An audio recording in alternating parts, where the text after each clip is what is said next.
questions of this witness because this witness has revealed that she has no intentions of answering questions. But instead, I'm going to ask some very basic questions really quickly of my colleague, Becca Ballant, if she will answer. Right or wrong, raping children?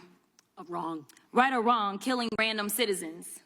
Definitely wrong. Right or wrong, enriching yourself as the sitting president of the United States? Definitely wrong. Okay, thank you, because I probably never would have got that with our witness. Our witness who somehow is a lawyer but does not understand how it works with witnesses. I'm not really sure what law school she went to and what all kind of cases she tried, but typically when you come into a space and somebody's a witness, then they sit there and they answer questions instead of asking questions. And then we also have this objection that we use as lawyers called non-responsive when a witness fails to actually answer the question. But nevertheless, let me address the survivors because that's exactly who they are. They are not victims, they are survivors. Let me say thank you for having more courage and moral clarity in your pinky fingers than the entire Department of Justice. We are currently the laughing stock of the world, partially because of the failed leadership within the DOJ as we see kings and queens falling everywhere around the world. But we don't know the basics of right and wrong in this country because it's not about partisanship. And that's why I applaud Thomas Massie, because he's the only person on the Republican side that has a backbone and knows how to stand up to corruption. But nevertheless, let me keep going. My Democratic colleagues have been attacked this entire committee hearing. They have been lied on, and frankly, the American people weren't looking for that. They were looking for answers about the corruption that they see coming from this administration. In the written testimony of this witness, of this particular witness, she stated that when she took office, she had two main goals. The first was to end the weaponization of justice, and second, to return the department to its core mission. Not only have you lied about both, you've intentionally done the exact opposite. You're spending more taxpayer resources arresting journalists than you are prosecuting pedophiles and creeps. In fact, your boss, the President of the United States, stated that this administration, quote, took the freedom of speech away.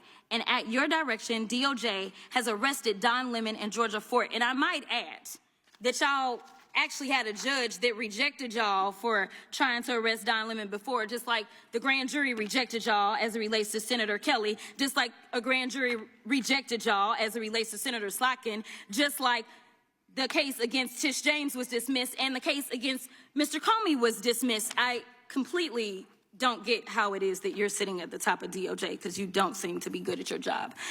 You're spending more taxpayer resources arresting these journalists. In fact, we know after Georgia Fort and Don Lemon were arrested, we know that there were homes of journalists that were raided.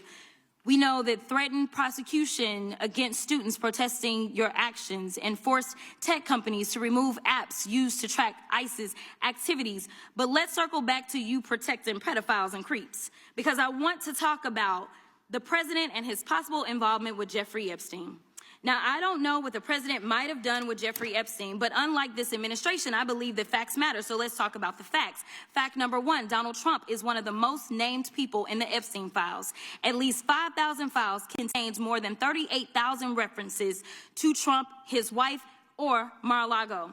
Fact number two, Jeffrey Epstein and Ghislaine Maxwell made young girls available to Trump on multiple occasions. For example, according to this file, Ghislaine Maxwell presented a young girl to President Trump who spent more than 20 minutes apparently flirting with her.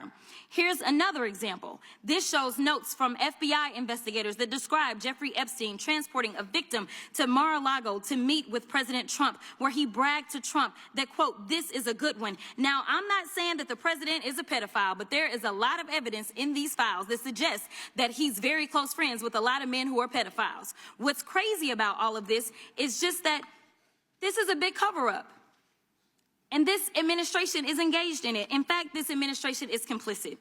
But there are numerous others, like how the DOJ is attempting to obstruct justice in the investigation of the rogue agents who have murdered American citizens, or how the DOJ seized voter data from Fulton County in an attempt to steal the 2026 midterm elections, or how federal agents have Tom Homan on tape accepting a bribe and your agency killed the investigation, or how your agency is ready to give the president a $230 million payday, which is unconstitutional. The Constitution is clear. The president shall not receive any payment except his salary while in office. The fact fact of the matter is that you will be remembered as one of the worst attorney generals in history. An attorney general who has prioritized obstruction over justice, corruption over the law, fealty to the president over loyalty to the Constitution. And Mr. Chairman, I will yield. Gentlelady yields. Gentleman from Missouri is recognized. Excuse me, gentleman from Kansas, the Attorney General, former